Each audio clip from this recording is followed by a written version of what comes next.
Not That Deep. Episode 9. Here we are. Are we in? This is it. This is it. We're in. Finally, after such a long wait. Another one. Yeah, we've been busy though. We have been. You know? Yeah. On the down low. I mean, What? it's been an experience. Yeah. Yeah. A lot's happened. A lot has happened. But And a still, lot more to come. nothing to release.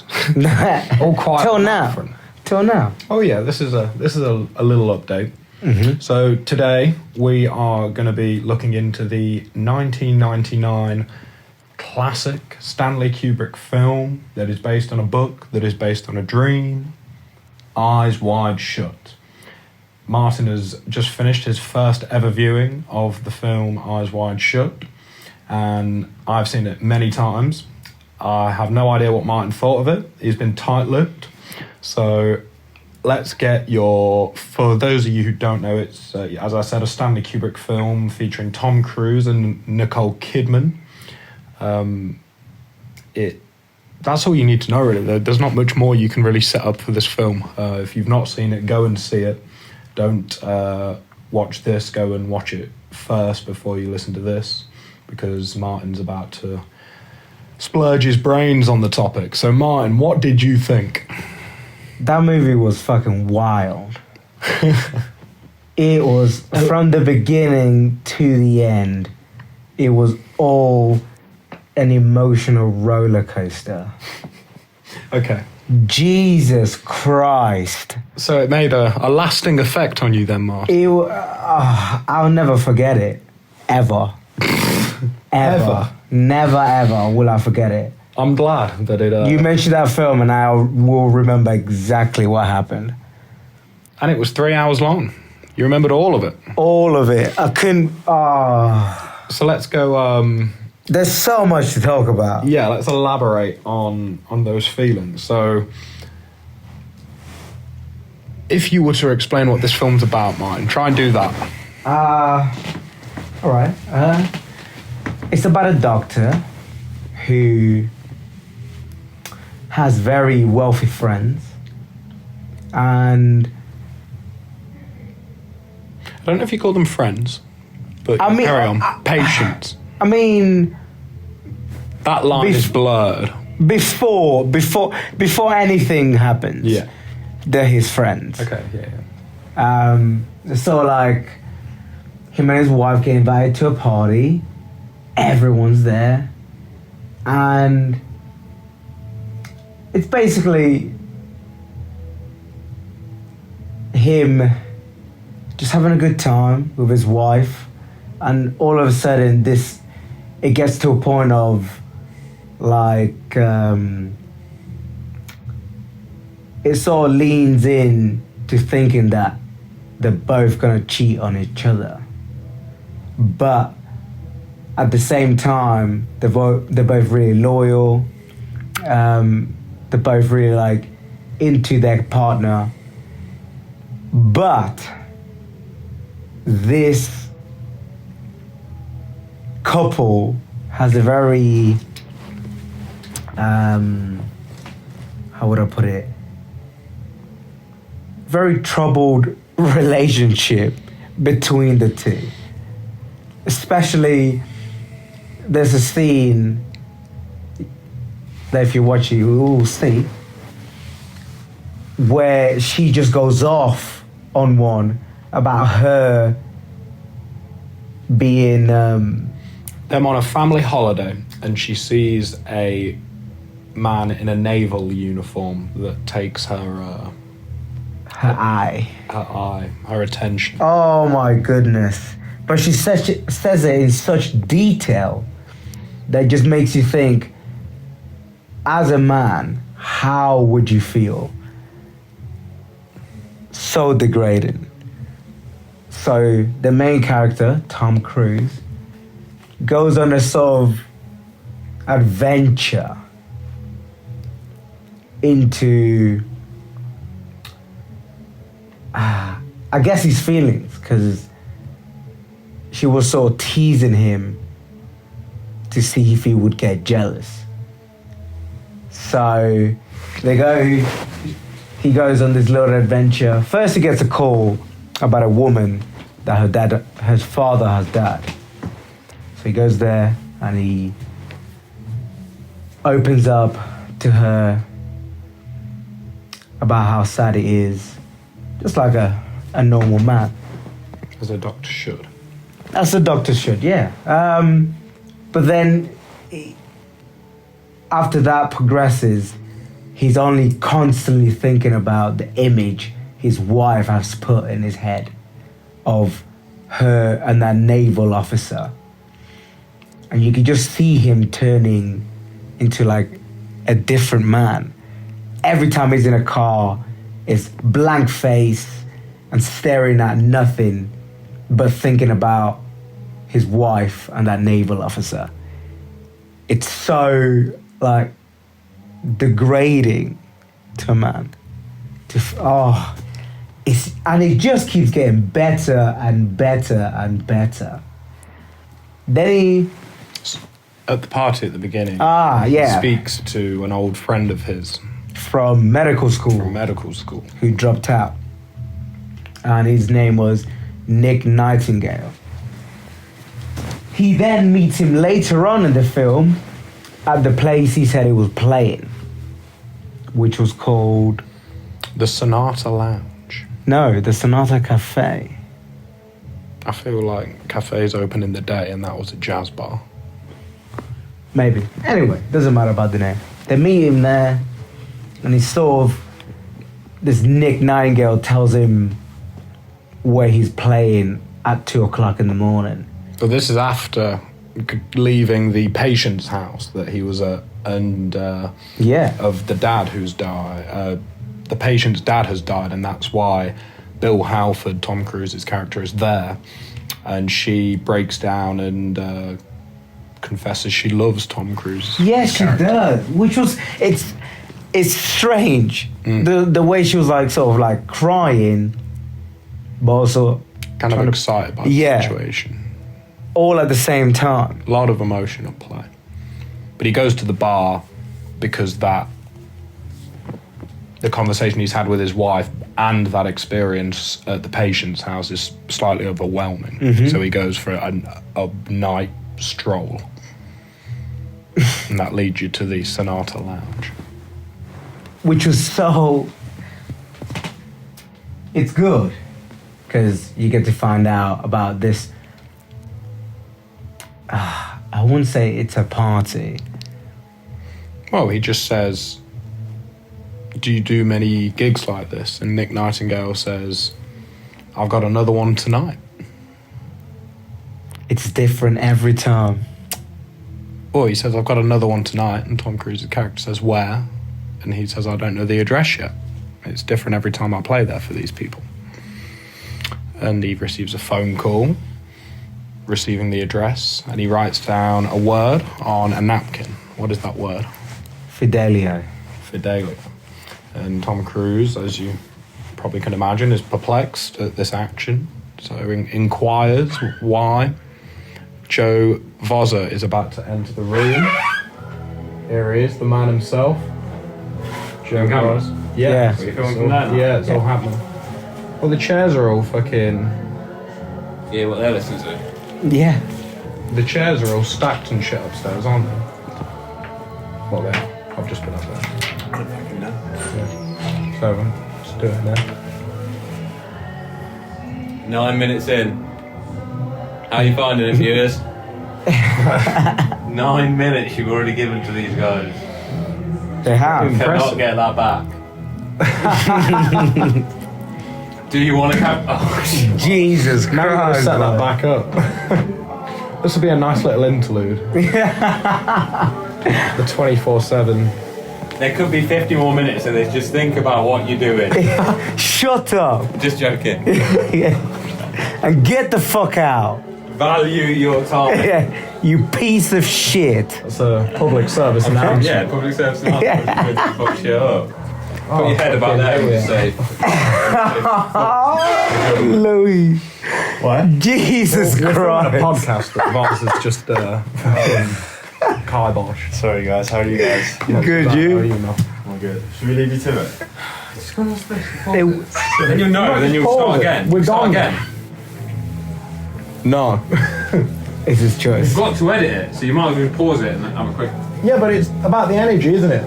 We've lost the energy now. Yeah, true, sorry. You fucking... Fuck your energy. Well, that was Lewis and Voss.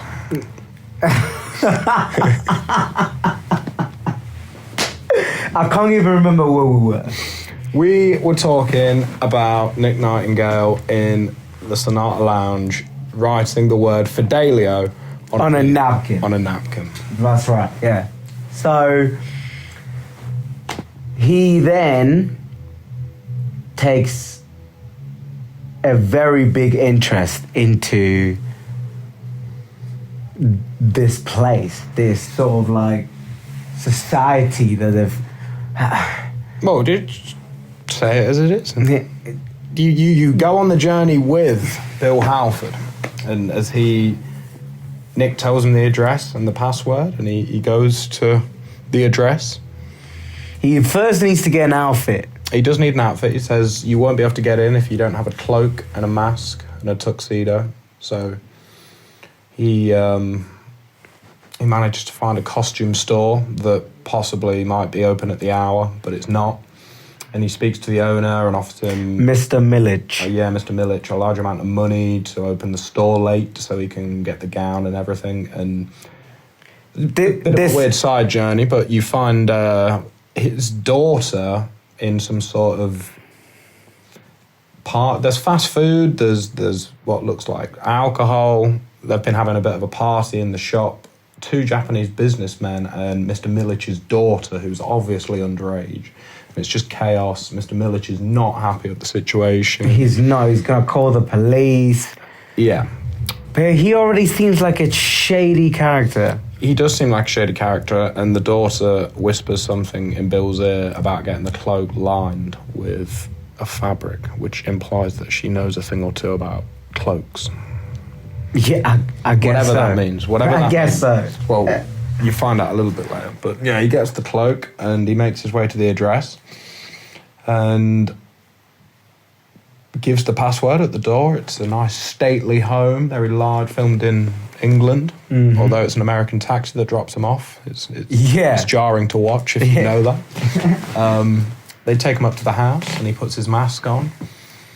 And what seems to be going down is a elite upper class sex party with ritualistic religious elements. It's so weird. Scored by Nick Nightingale on the organ. True that, but you don't see it turning into this. You're like, oh, it's just gonna be some rich ass party. There's gonna be people there that will be fucked anyway, but like everyone's just off their heads doing coke and fucking. But it's not about that, is it? It's not just about that. It's like a whole different society from It's the normal people. This is what the upper class do. That's it. The big upper class. So, There's weird chanting. There's incense being fucking swung around from a big... there's a name for them, like the religious incense burners that they use in Well, that churches. massive The pole. big bowl thing, Yeah. the smoke coming out of it. I can't remember what they're called, but big tapping of cane, naked women, masks, like crazy Phantom of the Opera style, like I think they're called Venetian masks. Terrifying, some of them. Oh, yeah, like... That shot, when he looks up, when he first walks in, well, it's not when he first walks in, he's been in there for about 5 minutes, and he looks up, and it's a slow pan shot up to the balcony of those 2 people, and as the zoom's about 3/4 of the way done, they turn their heads and look into the zoom, and it's one of the worst things I've ever seen. It's awful. It makes me feel bad. I've seen it so many times. It makes when me they feel bad. fucking... at the end of that little scene, when they fucking put him in that circle and everyone's around him, that is the Crazy. worst thing. Well, that I could have seen. I want to go through the whole plot and not stick on any one moment too much, and we'll think, you know, wrap it up towards the end about our thoughts about the whole thing. But it is exciting because you're there with Bill Halford going on the journey. You don't know if they know who he is, that like throughout the whole process of him being in the house, there's a lot going on that you don't see in regards to whether they know he's there or if he's in trouble, or a lot of unknown stuff. So that's why that scene's like crazy exciting to me, because like you're being shown a load of stuff and you don't know what's going to happen because you're being shown it. But then you find out what happens, and there's seems to be a debt. You know, he's seen a load of stuff that he shouldn't see, and they basically circle him and make him remove his clothes. Want to? Well, that is the process that begins to happen until there is a woman that throughout his process in the house has been warning him to leave. They're saying that he's in great danger. Around this house, there's like people having rampant sex, but it's all how'd you put it? Stylized. That's how I call it. It's all set up. It is all set up, but like they're just there watching. There's people watching. There's people performing, but it speaks to the ritualistic element of it. But it's not all set up either. Well, if you think about who those people are, the people that are doing the act might have higher power status than the people that are watching.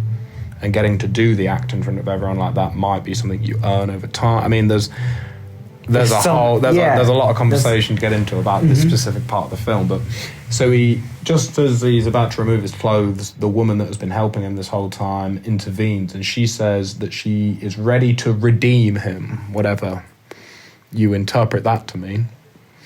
It sounds very specific. When she says that, there's uproar in the crowd. Yeah. Like that word means something that we and Bill don't know.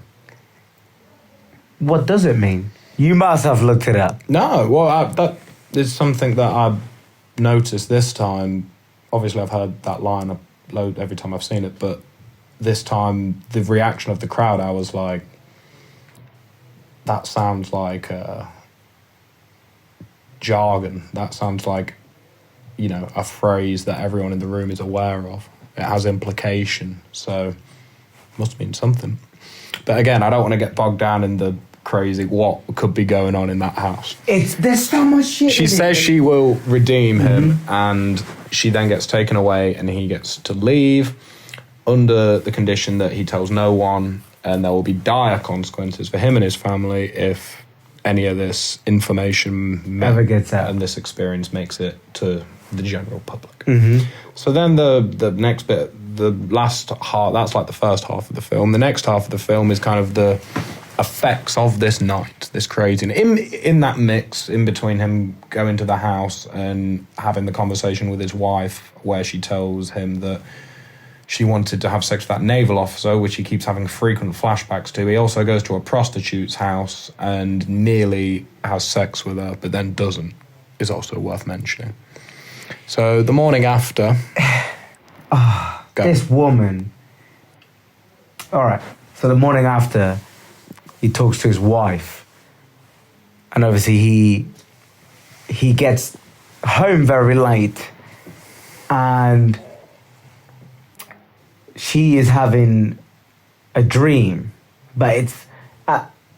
when you see it, it looks like she's having a good dream. It's kind of... And she started laughing. Yeah, Nicole Kidman had a very good hysterical laugh in this film that borders on like madness. Yeah. It's mad. It's crazy. But she's gone all full crazy. She's doing that in her sleep, and she's having a dream where she's basically having sex with that naval officer and a load of other men in a forest while people watch her in masks. And he sees her, and she wants to laugh. And she laugh at him, and she tells him all of this shit, they're hugging. As they're hugging, and he's losing his mind. He's just in his head. It's like, I need to get out there and cheat on this woman. That's his whole view right there and then. And I was like, why is she doing this? What is going through her mind that tells her this is good for our marriage, our relationship? Well, it stems. Well, again, let's just go through the plot, just so anyone that's like not seen it and decided to use this as their basis for the film understands what's going on. He spends the next day trying to work out the consequences of his night, basically.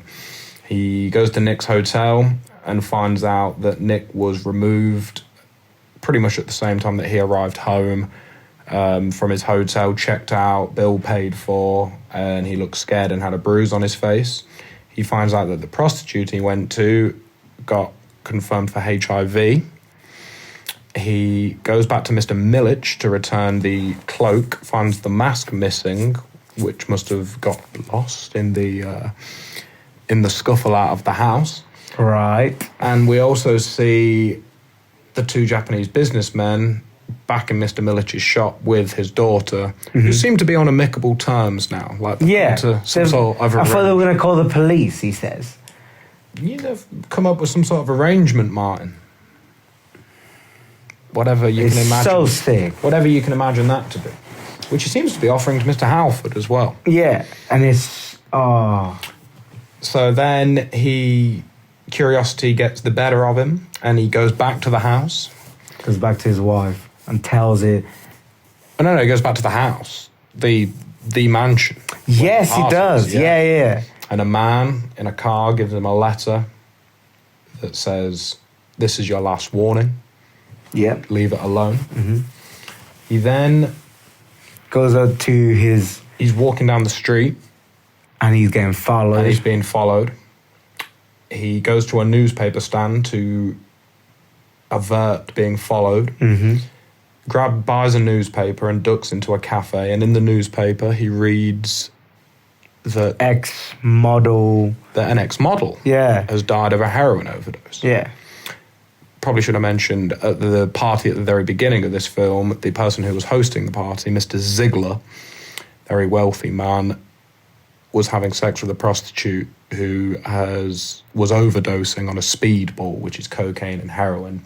Put together. And Bill helped him out in that situation and brought her back to consciousness. And saved her life. Yeah, and saved her life. Her name was, at the time, Mandy, but her actual name was Amanda Curran. And Bill correlates these two people and sees that she has died of an overdose. He goes to the morgue to confirm this. To see if it's her. Sees the body. And it is at that point that he receives a call from Mr. Ziegler.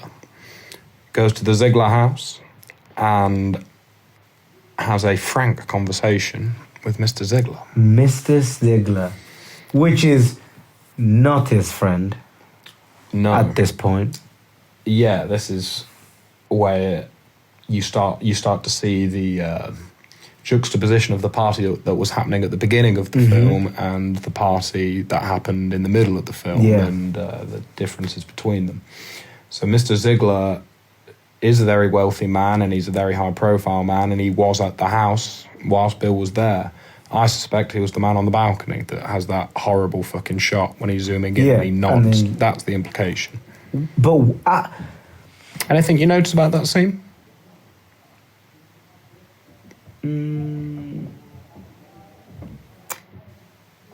Other than him looking? I mean, when he's talking to Ziegler at the end of the film.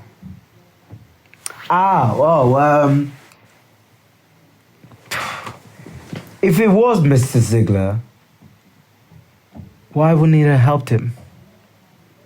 Oh, you just said it yourself. There's a line that tells you exactly why Mr. Ziegler wouldn't have done that. And it's when Bill is talking about Nick Nightingale. And Mr.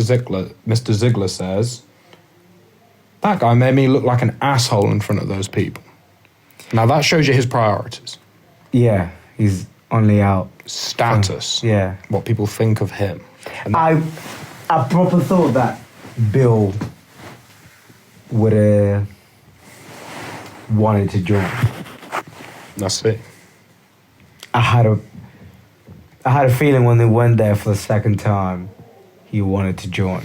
Well, there is a point in the mansion party when a woman says, "Do you want to go somewhere a little more private?" Yeah. He doesn't decline. No, he doesn't. And the big joke of this film, at the time when it was released, people didn't get this film, surprisingly, when it came out. And they basically said it's a film about Tom Cruise trying and failing to have sex. That is true.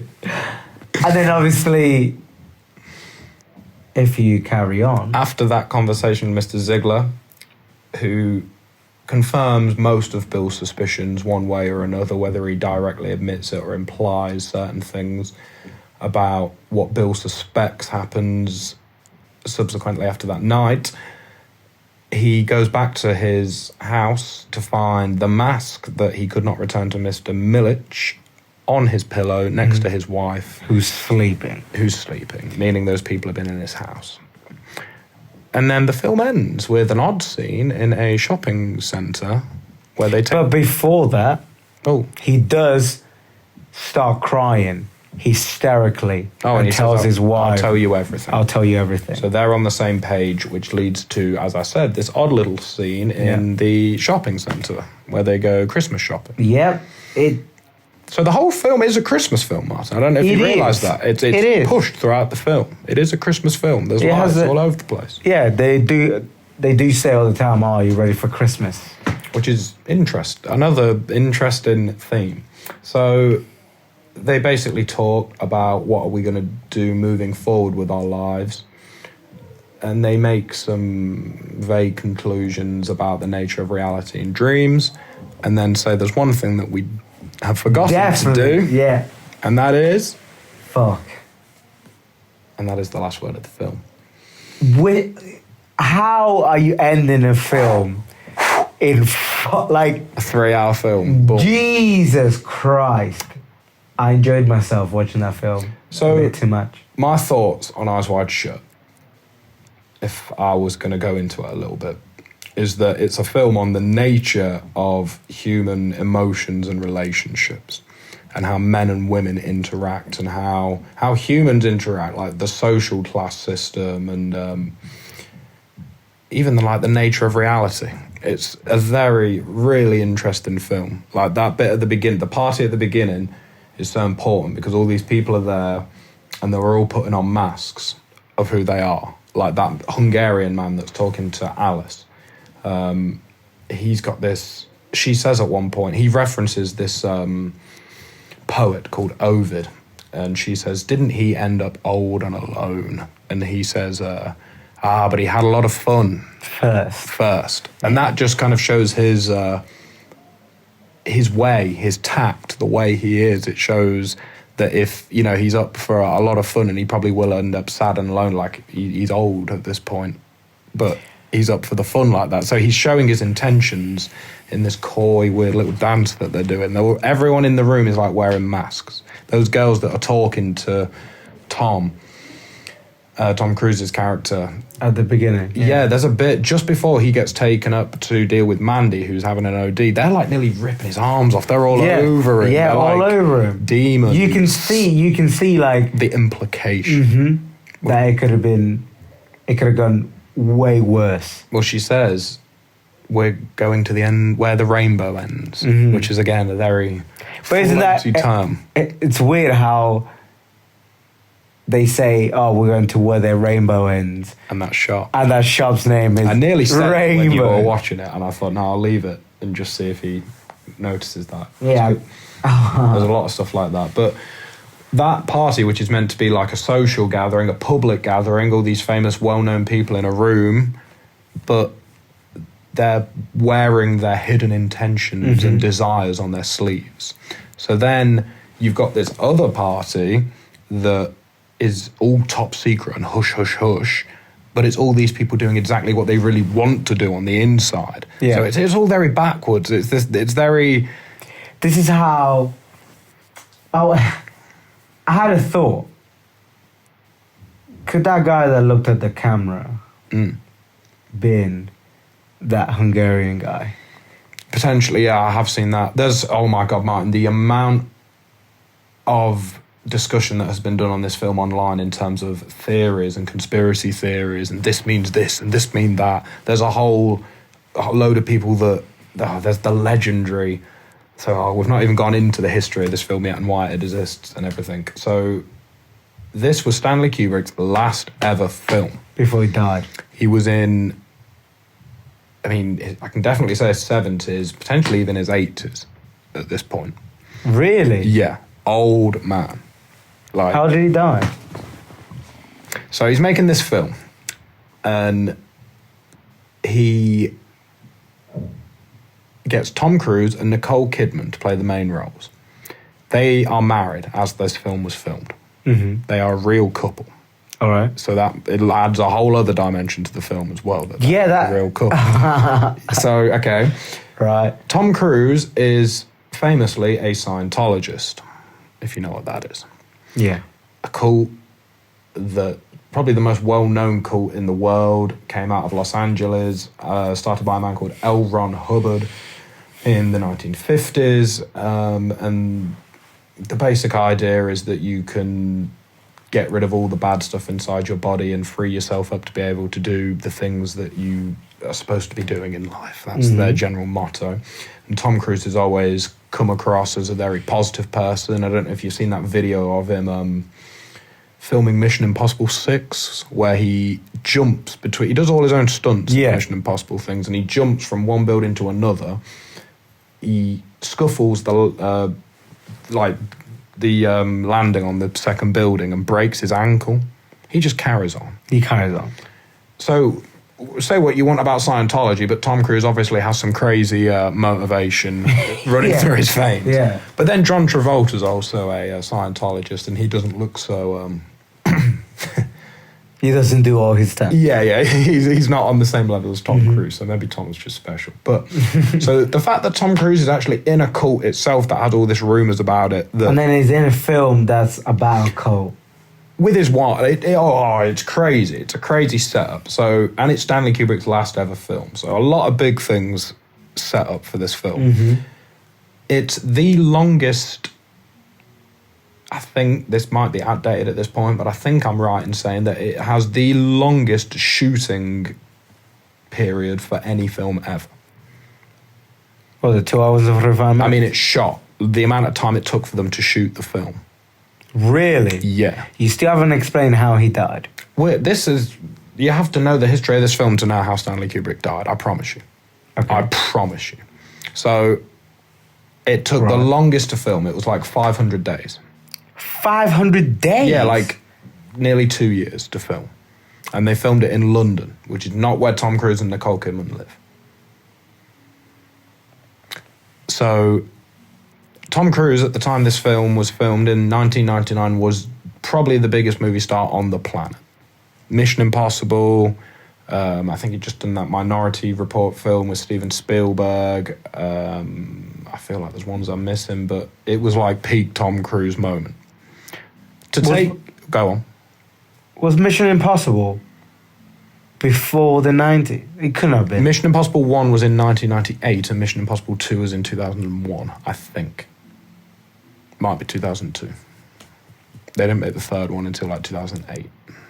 Yeah, it took a while. Yeah. So why that is important is because to take the biggest movie star in the world away and make him not available to be in any other films for 500 days at the peak of his career is fucking crazy.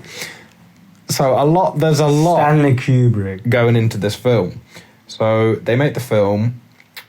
There's a whole load of people that reckon that there are parts of this film that are missing.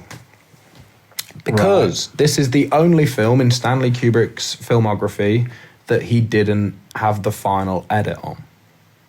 Well, hang on, that might be wrong. The first few films Kubrick made, he wasn't happy with, all the way up to Spartacus, and then everything from Spartacus from 2001, or maybe Lolita, to Full Metal Jacket, which was the film before this one was edited. He did everything, full creative control. This one, he dies before it's done. They film it, and he's editing it, and he dies of a heart attack. Oh, shit. So his idea couldn't be finished. So a film that is That about... might have not been the last line of the film. People think, Martin, that... I mean, there's people that say that they have seen the lost 15 minutes of Eyes Wide Shut, and that it has, you know, their daughter is in that toy store, that there are men that take their daughter, basically, and abduct her whilst they're having that conversation about fucking. But I don't believe these crazy lost 15 minutes of Eyes Wide Shut. Why is that? Few reasons. That'd be like, that's like a cool, like, conspiracy thing, like, to think, like, oh, there's this scene, and because of the debt, because he's seen all these things, they take the child, and that's the last thing. Okay, I can see that angle. But this film isn't about the kind of spooky conspiracy side of it. No, it's more about his Emotions. and his mental headspace. well-being. Yeah, definitely, and like the emotion of it all.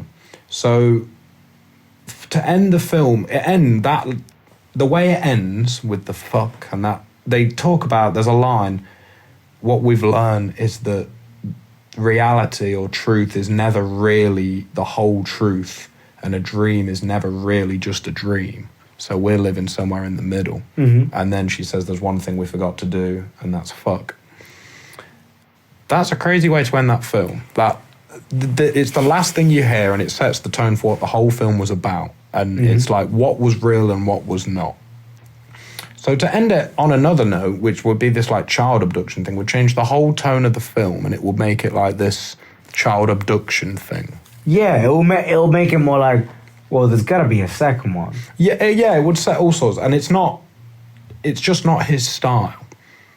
People think that this film, they've taken the fact that he died before it came out, they've taken the fact that it's about spooky ritual stuff, and the fact that there's a lot of nudity in it and stuff, and put all of those things together and been like, the movie studio killed Stanley Kubrick for saying too much in Eyes Wide Shut. That's like the conspiracy. That's happening right now. Well, that's what people think. But I do not believe that. Yeah, but like if it was that he knew too much and they killed him, they wouldn't have shown the film. Well, that's where this whole lost 15 minutes business comes in. That this is the cut that Warner Brothers allowed to be put out. It could have been more than 15 minutes. It could. I mean, there could be reams of lost footage of Eyes Wide. There could be a whole second Eyes Wide Shut that we don't know about in the hypothetical Kubrick vault. We don't know because that hasn't been released. And it is sad. I don't think you can tell. I think Eyes Wide Shut is a beautiful film. It's one of my favourite films. It's a very good film. Like I said, it's wild. That's why I like it. The emotion that it's like a fucking roller coaster. Woo! Going up and down. Yeah, I can feel Kubrick's touch all over it. Where it's not like artificial intelligence, for example, where you can actually feel the bits that like Kubrick wrote and the bits that Spielberg wrote. We'll see that at some point. With this, it feels like Kubrick through and through.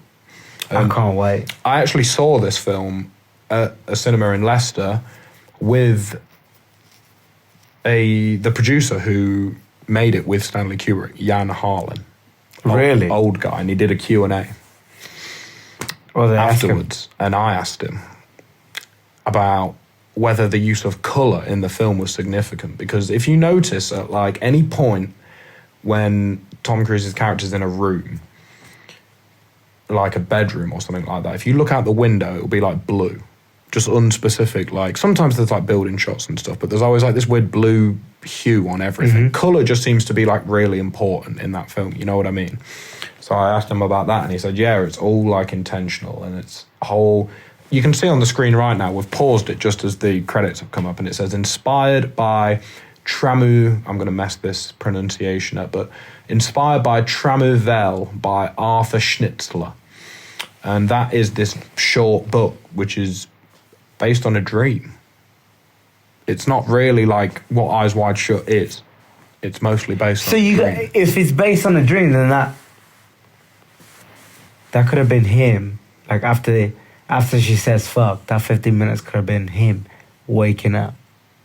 Yeah, or maybe, I don't know, you can start to get into the realm of thinking things like, well, maybe actually in reality, like they live, maybe Dr. Bill is living in this dream world, and in real life, his wife left him for a naval officer. Yeah. Or something like that. And he's made this whole crazy thing up because he's bored and wants to fuck and is frustrated and like about all sorts of different areas of his life. like you said about the running joke, it's just him trying to fuck but failing. He does constantly seem that way if you watch the film, or I think it's too limited to just look at it as a sex thing. I think you could also be like, he's bored, like just in general, and he wants like excitement, and it seems like everyone's having fun but him, sort of thing. Yeah. Everyone's like wrapped up in their own craziness, so he goes looking for some of his own craziness and gets burnt. Every time. But he could have done it. But he didn't. Could have done what? Had sex, but he didn't. With Domino. Yeah. He could have had sex with Domino, but he's very lucky that he didn't, because again, he would have been burnt if he did that. He's lucky at every time that he didn't have sex, really. But if he did, then he wouldn't have gone to the bar. Yeah. He wouldn't have gone to the bar, but he would have woke up at some point and found out he had HIV. So it still would have been bad. True that. There's no point in that film when I don't think it would have gone well for him if he followed the impulse that he was running on. Oh, I think that last bit where he's with Mr. Millage and he's like, we can come to an arrangement. And she's just there like... Smiling. Yeah, and I'm like, that is so weird. This, as I say, this is a film that was made by a man in his 80s, late 70s, and he'd been through the movie industry. We said this when we watched The Shining, that people weren't happy about The Shining at the time because it wasn't exactly how the book was, but what Stanley Kubrick's Shining is about the frustrations of a man in the movie industry. And if The Shining is Stanley Kubrick putting his own thoughts, into a character, Jack Torrance, and showing his frustration at America and just life, what does that say about what Stanley Kubrick knows about the nature of human relationships, politics, and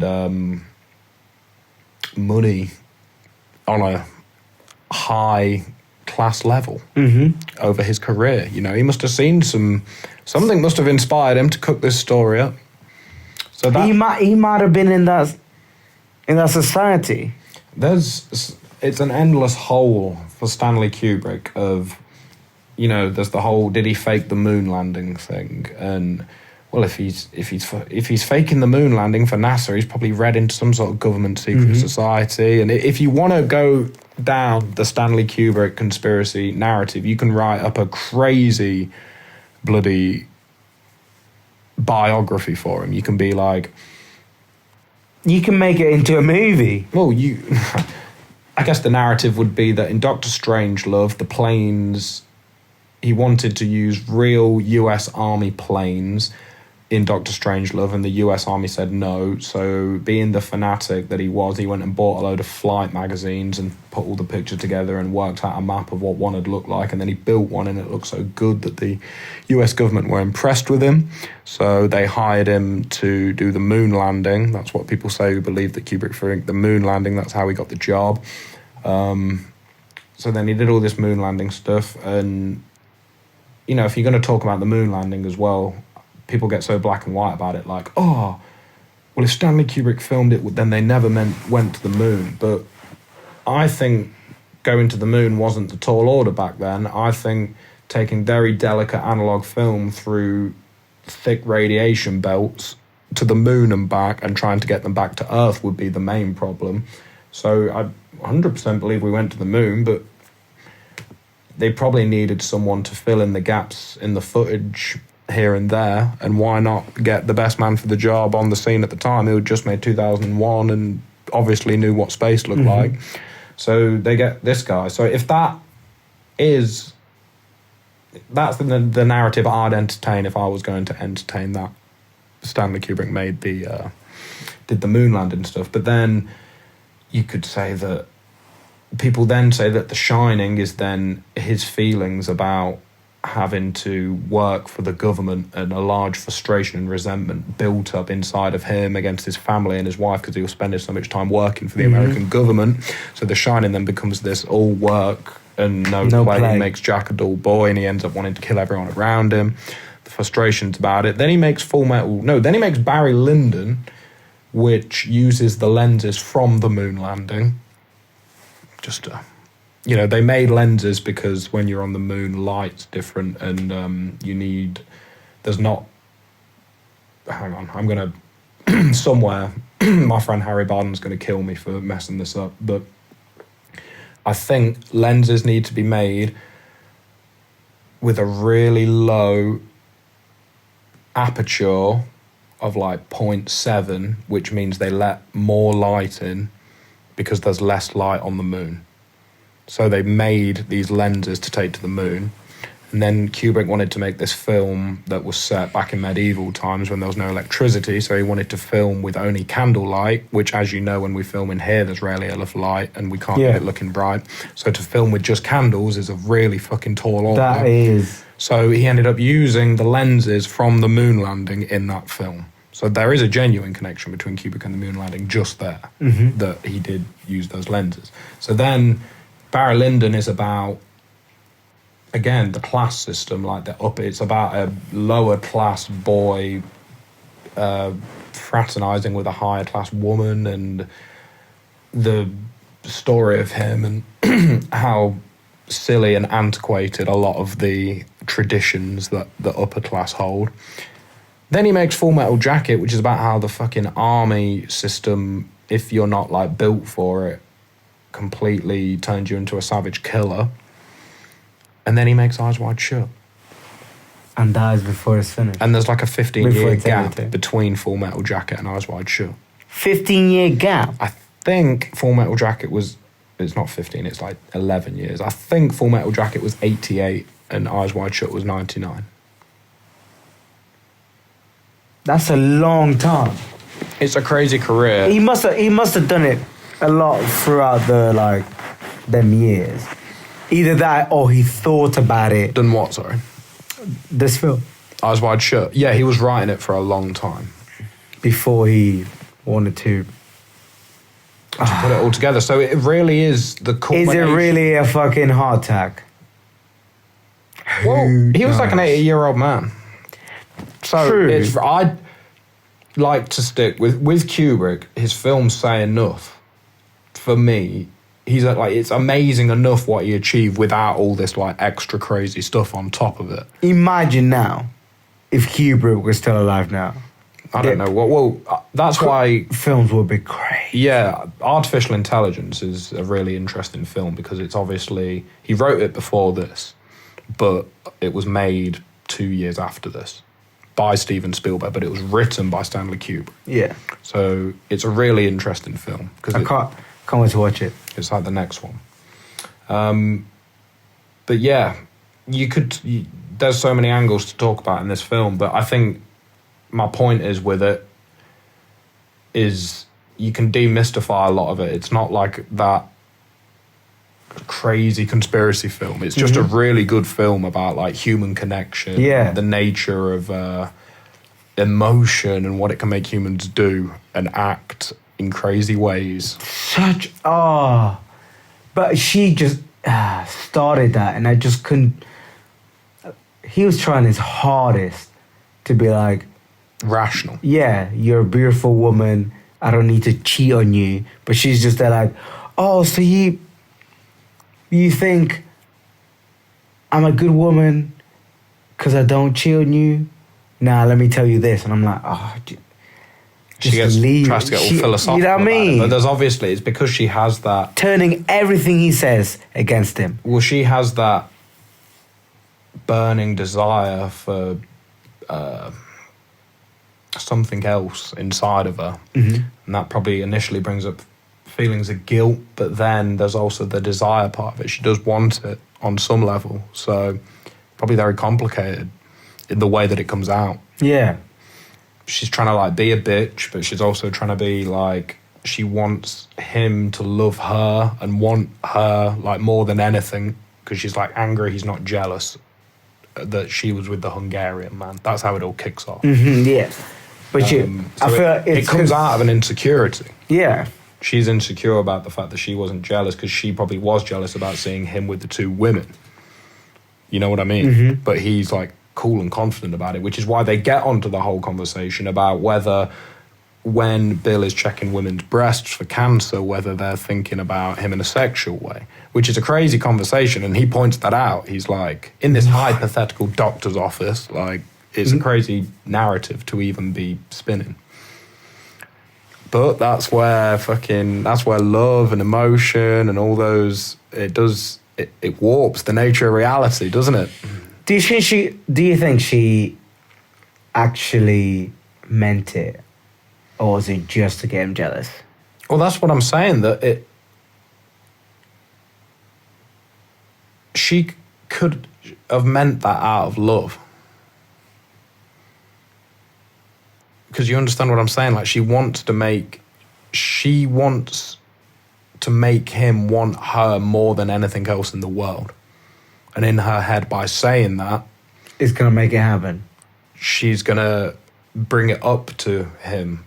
Like, make him aware that She can... she says, you men think that it's all domestic, the domestic life for us women, but if only you knew what we were thinking about behind closed doors. And that's where the door opens up to this craziness, but it's like Pandora's box. Once you open that door, do you want to... She just went full on crazy. And she obviously for no wants to reason. go down... Well, it's her own madness, because she might have that crazy conversation and then go to bed. Tom Cruise, his character, might not go crazy like that in the way that he expresses that emotion, but he does have that crazy desire because of what happens in the film, in the street. So it's just the way that the genders and different people, especially in this day and age, like, it's becoming more about just people and emotion, how emotion is displayed. Tom Cruise his character could have not done all of that, just... What does he say at the end of the film? I'll tell you everything. Well, he should have just told her everything regarding how he felt at the beginning of that conversation. Yeah.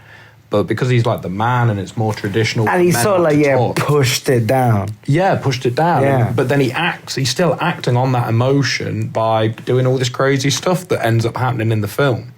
So, although Nicole Kidman's way of expressing that emotion seemed more explosive in the moment, and Tom Cruise's character looked more controlled and restrained, look what he caused by being like that and restrained. So I guess You just got to talk about it. Yeah, the question is it right to be explosively emotional in the moment, or is it right to bottle it down and let things spiral out of control? That's the kind of the path that Eyes Wide Shut gives you, doesn't it? Yeah. And it's like that's their hostile mindsets on their own, but this film's about two people together trying to work emotions. Yeah. I thought to be honest, I probably had a thought in my head, that last line that she was like, there's also one thing that we need to do. Like, because it just felt like it was going towards that way. And it just felt like she was going to be like, get a divorce. And then the film carries on for another 2 hours. No. Then it just ends. And I'll be like, what the fuck? No, because they still love each other. I know. Yeah, that's the crazy thing. Like, that's love. Love is mad. It's just crazy because it's like, she even says, obviously when they're talking about the dreams and stuff, she's so mad. She's like, well, dreams aren't real. Sort of like digging into him saying, well, I dreamt this, you actually did it. He says, yeah, very much, yeah, that is another, that's why they start talking about the nature of, that's why he then says, she says that reality is never really reality, and then he replies with, and a dream is never really just a dream. Yeah. So that's them Yeah. like answering that. That's them saying basically that I'm okay with what you did and you're okay with what I thought. But obviously in my head I was like, okay, they're not okay. So this is it. But then it was like, But the implication Yeah. is then probably after that scene, after that scene, and then I was like, okay, no, they're answering each other's. they would fuck. Yeah. Like, just think, we've been talking now for nearly an hour, and we're going to wrap it up, because I think this conversation has been a great example of how explosive this film is. Because there is so much more to, like, we Wild. I'll be taking you, well, maybe Joe will take you home, we'll see, but if I'm taking you home, I know we'll just be talking about this I film know, and for the whole time. Yeah, because it is. So wild. Super wild. I remember seeing it for the first time and not knowing anything about it, and I had pretty much the same response as you. I was like, that's one of the best things I've ever seen. Yeah, like, I just kept, the scenes that just kept going on, and then throughout, like, after the whole incident with Bill and he gets in the house, that whole, every time he was in a different room, that piano just kept playing in different notes. Just like, it's... The tension. Yeah, the tension that was on. Feel it. Yeah, I was like, oh, what is going on here? There's so much shit going Feel on. the tension in the air right now. Shut up. Shut up. Yeah. Let's wrap this up. So that's Eyes Wide Shut. I highly recommend giving it Highly recommend. if you haven't yet. I might even give it a rewatch. And that is rare for Martin devotion. Very rare. I never want to see a film twice, but this one is gonna be redone. I'll take that to the bank, man. You know, I'm happy with that. So, this is episode 9. Here at MIP, we're going to keep cracking on. Just follow us on all the social stuff. I promise you, there's good stuff coming, man. It's coming. Martin will tell you. It's coming.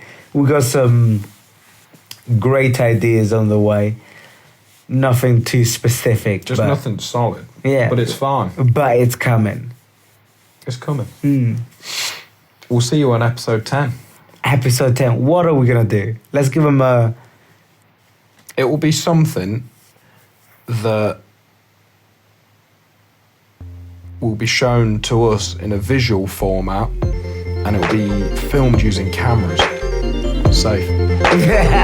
Safe.